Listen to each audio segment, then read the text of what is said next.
तो चलिए आज एक ऐसे विषय की गहराई में उतरते हैं जो हम सबके दिमाग में कहीं ना कहीं घूमता ही रहता है। रिटायरमेंट। बिल्कुल। और आज हमारे पास क्रिस होगन और डेव रैमजे की एक किताब है, रिटायर इंस्पायर्ड। और इस किताब का जो पूरा नाम है वो ही अपने आप में एक पूरी कहानी कह देता है। Retire inspired, it's not an age, it's a financial number. मतलब रिटायरमेंट कोई उम्र नहीं बल्कि एक रकम है। एग्जैक्टली। ये एक छोटी सी लाइन है पर ये हमारी पूरी सोच को कैलेंडर से हटाकर सीधे कैलकुलेटर पर ले आते हैं। और देखिए ये सोच का बदलाव ही सबसे बड़ी बात है। जैसे ही रिटायरमेंट 60 या 65 साल की कोई तारीख ना रहकर एक ऐसा लक्ष्य बन जाता है जिसे पाया जा सकता है, तो लोग असल में कुछ करने के लिए तैयार हो जाते हैं। हाँ, हाथ पर हाथ धरे बैठे रहने के बजाय वो सच में प्लानिंग बनाने लगते हैं। तो आज हमारी चर्चा का मकसद सिर्फ इस किताब की बातें दोहराना नहीं है, नहीं, बल्कि यह समझना है कि ये मानसिकता काम कैसे करती है। बिल्कुल, ये किन लोगों के लिए एक गेम चेंजर साबित हो सकती है और साथ ही जिन्हें निवेश की बारीकियां समझनी है, उनके लिए किताब कहां तक साथ देती है। ठीक है, तो चलिए इस सफर के पहले पड़ाव से ही शुरू करते हैं, जो है सोच बदलना। किताब का सबसे पहला और बड़ा तर्क यह है कि ज्यादातर लोग वो रिटायरमेंट के लिए इसलिए तैयार नहीं होते क्योंकि उनकी कोई ठोस योजना ही नहीं होती। वो बस उम्मीदों पर जीते हैं। हाँ, जैसे कि सरकार देख लेगी या मैं तो हमेशा काम करता रहूंगा। किताब इस रवैये को सिरे से खारिज करती है और कहती है कि आपको अपने वित्तीय भविष्य का सीईओ बनना होगा। हाँ, और ये सीईओ वाली बात सुनने में थोड़ी भारी लग सकती है। वही मैं कहने वाली थी, सीईओ बनना सुनने में थोड़ा डरावना लगता है, खासकर उनके लिए जो फाइनेंस की दुनिया से नहीं है। क्या किताब इस डर को दूर करने का कोई तरीका बताती है? बहुत अच्छा सवाल है। देखिए, इसका मतलब कॉम्प्लेक्स फाइनेंस समझना नहीं है, इसका मतलब है जिम्मेदारी लेना। पुरानी पीढ़ियों के पास कंपनी पेंशन और सरकारी योजनाओं का एक सुरक्षा जाल था, जो अब उतना मजबूत नहीं रहा। बिल्कुल नहीं। अब वो दुनिया बदल रही है। किताब इस बदलाव को एक बोझ की तरह नहीं, बल्कि एक मौके की तरह देखती है। अच्छा। हाँ, सीईओ होने का मतलब है कि आप अपनी ड्रीम टीम बनाते हैं, जिसमें कोई अच्छा वित्तीय सलाहकार हो सकता है, कोई टैक्स एक्सपर्ट हो सकता है, लेकिन आखिरी फैसला आपका होता है। मतलब आप बस गाड़ी की चाबी किसी और को देकर पिछली सीट पर सो नहीं जाते। सही कहा। आप ड्राइवर सीट पर हैं, भले ही रास्ता दिखाने के लिए आपने किसी को साथ बिठा रखा हो। यह सशक्तिकरण के बारे में है, डर के बारे में नहीं। समझ गई। तो ये जिम्मेदारी लेने और कंट्रोल अपने हाथ में रखने की बात है। अब जब मानसिकता बदल गई तो अगला कदम क्या है? लोग अक्सर कहते हैं मुझे रिटायरमेंट के लिए बहुत सारा पैसा चाहिए। ये बहुत सारा इतना अस्पष्ट है कि कोई शुरुआत ही नहीं कर पाता। बिल्कुल, और यहीं पर किताब का दूसरा पड़ाव आता है, एक धुंधले सपने को एक साफ सुथरे नंबर में बदलना। और यहीं पे बात और भी दिलचस्प हो जाती है। किताब सिर्फ विचार नहीं देती बल्कि एक ठोस तरीका भी बताती है। ये कहती है कि पहले अपने रिटायरमेंट का एक हाई डेफिनेशन विजन लिखें। मुझे ये हाई डेफिनेशन विजन वाली बात बहुत पसंद आई। हाँ, ये बहुत शक्तिशाली कॉन्सेप्ट है। ये सिर्फ मुझे 1 करोड़ रुपए चाहिए कहने से कहीं ज्यादा है। ये असल में उस जिंदगी को महसूस करने जैसा है जिसे आप जीना चाहते हैं। मतलब आप कहाँ रहेंगे, सुबह उठकर क्या करेंगे, क्या आप घूमना चाहते हैं या किसी चैरिटी में काम करना चाहते हैं। जितना साफ विजन उतना बेहतर। और यहाँ पर किताब का सबसे बड़ा आहा मोमेंट छिपा है। वो क्या है? ये कहती है कि व्यक्तिगत वित्त 20% गणित है और 80% व्यवहार है। अरे वाह, ये तो पूरी सोच ही बदल देता है। बिल्कुल, हम सब सबसे अच्छे म्यूचुअल फंड या सबसे बेहतर स्टॉक खोजने में लगे रहते हैं, जो कि वो 20% वाला हिस्सा है, जबकि असली लड़ाई तो हमारे दिमाग में चल रही है। जैसे डर के मारे बाजार से निकल जाना। हाँ, या अपने पड़ोसी की नई गाड़ी देखकर अपनी बचत रोक देना। ये जो हाई डेफिनेशन विजन बनाने की प्रक्रिया है, ये उस 80% वाले हिस्से को मजबूत करती है। तो किताब ये कह रही है कि पैसे के बारे में हमारी भावनाएं हमारी एक्सेल शीट से ज्यादा जरूरी हैं। बिल्कुल, एक्सेल शीट आपको बताएगी कि क्या करना है, लेकिन आपका क्यों, यानी आपका वो हाई डेफिनेशन सपना ही आपसे वो काम करवाएगा। सही बात है। जब आप सिर्फ एक बड़ी संख्या के लिए बचत नहीं कर रहे होते, बल्कि इटली में छुट्टियां मनाने या अपने पोते पोतियों के कॉलेज की फीस भरने के सपने के लिए बचत कर रहे होते हैं, तो प्रेरणा का स्तर ही अलग होता है। इसी को किताब RIQ या रिटायर इंस्पायर्ड कोशेंट कहती है। ठीक है, तो हमारे पास एक मजबूत क्यों है और एक साफ क्या, यानी हमारा नंबर। लेकिन सपने और नंबर के बीच की खाई को भरने के लिए पैसा चाहिए। किताब इस पैसे को पैदा करने का क्या तरीका बताती है? यहाँ किताब डेव रैम्जे के 2 सबसे मजबूत स्तंभों का इस्तेमाल करती है। पहला है बजट, जिसे वो सपने का इंजन कहती है। और दूसरा है कर्ज, जिसे वो सपनों का हत्यारा कहती हैं।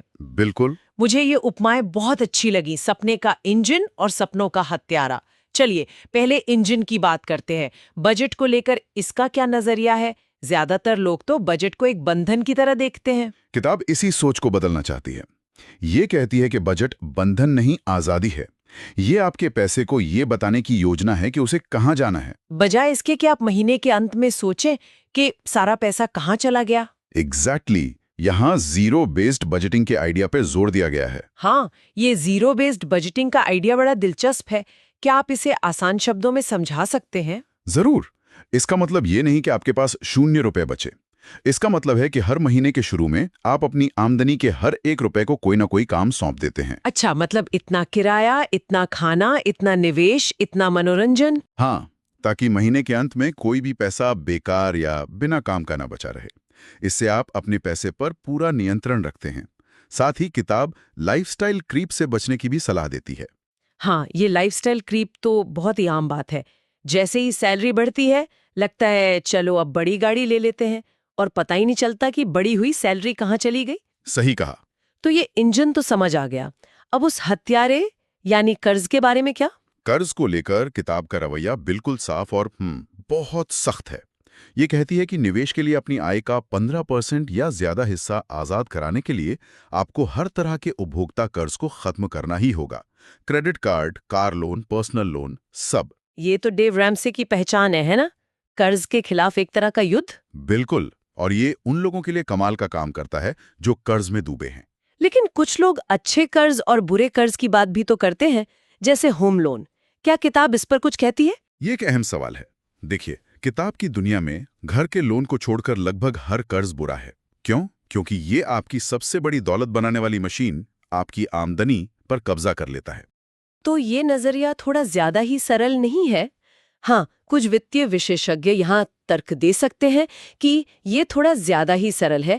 ये कम ब्याज वाले एजुकेशन लोन जैसी चीजों को भी उसी श्रेणी में डाल देता है, जिस पर बहस हो सकती है। लेकिन किताब का लक्ष्य स्पष्ट है, उन लोगों के लिए रास्ता साफ करना जो कर्ज के बोझ तले दबे हैं और अभिभूत महसूस कर रहे हैं।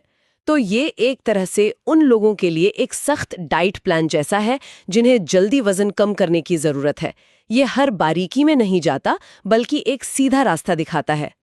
बिल्कुल सही कहा। ये वित्तीय दुनिया की जटिलताओं को सरल करने लायक कदमों में तोड़ देता है, जिन्हें बेबी स्टेप्स कहा जाता है। पहले इमरजेंसी फंड, फिर कर्ज चुकाना, फिर निवेश। हाँ, पहले एक छोटा इमरजेंसी फंड, फिर कर्ज चुकाना, फिर एक बड़ा इमरजेंसी फंड, और उसके बाद रिटायरमेंट के लिए 15% निवेश करना। इन सब का असली मकसद एक चीज बनाना है, वित्तीय मार्जिन, आमदनी और खर्चों के बीच की खाली जगह। बिल्कुल। बिना इस मार्जिन के कोई भी हमेशा एक सैलरी से दूसरी सैलरी तक ही जीता रहेगा। ठीक है, तो एक बार कर्ज का बोझ हट गया और बजट की वजह से पैसा बचने लगा, तो अगला बड़ा सवाल खड़ा होता है, इस पैसे का करें क्या? यहीं पर किताब निवेश की बात करती है। तो निवेश को लेकर इसका क्या नजरिया है? निवेश को लेकर किताब का नजरिया इसकी पूरी फिलॉसफी जैसा ही है, सरल और सीधा। ये स्टॉक चुनने या बाजार के उतार चढ़ाव का अनुमान लगाने की कोशिश करने की बिल्कुल खिलाफ है। अच्छा, इसका पूरा ध्यान 3 चीजों पर है: लगातार निवेश करना, लंबी अवधि में कंपाउंडिंग के जादू का फायदा उठाना, और टैक्स बचाने वाले खातों का इस्तेमाल करना। टैक्स बचाने वाले खाते जैसे हमारे यहाँ पीपीएफ या एनपीएस है, या अमेरिका में 401k और IRA होते हैं। हाँ, बिल्कुल। किताब का संदेश है, धीरे धीरे और लगातार जलने वाला ही रेस जीतता है। एक और अच्छी बात यह है कि ये हर दशक के लोगों के लिए सलाह देती है, मतलब 20, 30, 40, 50 की उम्र वालों के लिए। हाँ, ये दिखाती है कि अगर कोई देर से भी शुरू करता है तब भी उम्मीद है, बस उसे ज्यादा आक्रामक तरीके से बचत करनी होगी। लेकिन क्या ये बताती है कि निवेश करना कहाँ है, कौन से फंड्स में, कितना इक्विटी, कितना डेट? और यहीं पर इस किताब की सीमाएं सामने आती हैं। ये प्रेरणा देने और मानसिकता बदलने में बहुत मजबूत है, लेकिन तकनीकी विवरणों में थोड़ी हल्की है। मतलब ये आपको दौड़ शुरू करने के लिए प्रेरित तो करती है, पर रास्ते के हर मोड़ का नक्शा नहीं देती। बिल्कुल। उदाहरण के लिए, ये अमेरिका के संदर्भ में रॉथ बनाम पारंपरिक निवेश खातों के बीच के अंतर पर ज्यादा गहराई में नहीं जाती। क्या आप संक्षेप में बता सकते हैं कि इन दोनों में क्या फर्क है? इससे हमारे सुनने वालों को भी कुछ अतिरिक्त जानकारी मिलेगी। जरूर। मोटे तौर पर समझें तो पारंपरिक खातों में आप टैक्स बचत के साथ पैसा डालते हैं और निकालने पर टैक्स देते हैं। रॉथ में इसका उल्टा होता है, आप टैक्स देने के बाद पैसा डालते हैं, लेकिन रिटायरमेंट में निकाला गया पैसा टैक्स फ्री होता है। तो सवाल ये है कि आपको टैक्स आज बचाना है या भविष्य में? सही। किताब इस तरह के रणनीतिक बारीकियों में नहीं जाती, न ही ये एसेट एलोकेशन मॉडल पर विस्तार से बात करती है। तो ये कहना सही होगा कि एक क्यों निवेश करें किताब है, न कि कैसे निवेश करें गाइड। एकदम सटीक।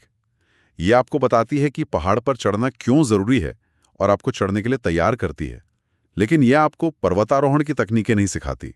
तो फिर ये सवाल उठता है कि ये किताब असल में किसके लिए है?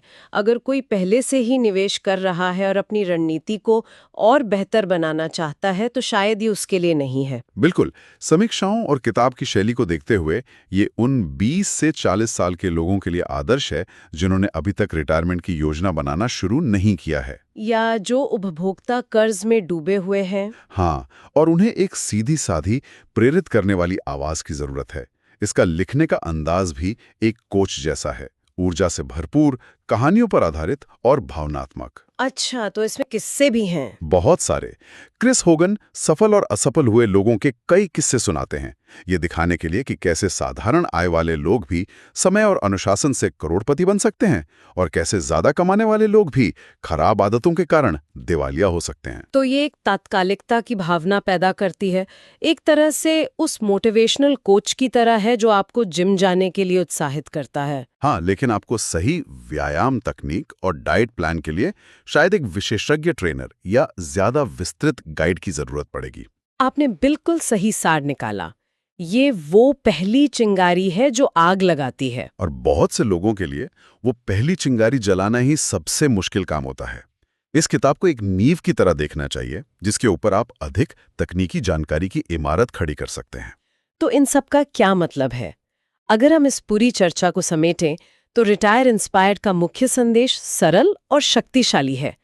रिटायरमेंट एक उम्र नहीं बल्कि एक फाइनेंशियल नंबर है जिसे आप खुद तय कर सकते हैं और हासिल कर सकते हैं। एक साफ नजरिया रखना, कर्जे से मुक्त जीवन जीना और लगातार निवेश करना ही सफलता की कुंजी है। ये किताब एक शक्तिशाली प्रेरक है। हाँ, लेकिन ये कोई तकनीकी निवेश गाइड नहीं है और जिन्हें गहरी रणनीतिक सलाह चाहिए उन्हें इसके आगे भी देखना होगा। बिल्कुल। अंत में एक विचार छोड़ जाते हैं जिस पर मंथन किया जा सकता है। इस किताब का मूल संदेश अपने भविष्य को डिजाइन करने की शक्ति के बारे में है, ना कि उसे बस अपने आप घटित होने देने के बारे में। यह आपको अपने वित्तीय जीवन का वास्तुकार बनने के लिए कहती है। बिल्कुल। तो अंतिम सवाल सिर्फ ये नहीं है कि मेरा नंबर क्या है, बल्कि ये भी है कि उस नंबर को खोजने की यात्रा शुरू करने के लिए मुझे पैसे और भविष्य के बारे में अपनी किन धारणाओं को बदलने की जरूरत है। हो सकता है सबसे बड़ी बाधा आपका बैंक खाता या निवेश पोर्टफोलियो नहीं, बल्कि आपकी अपनी मानसिकता हो।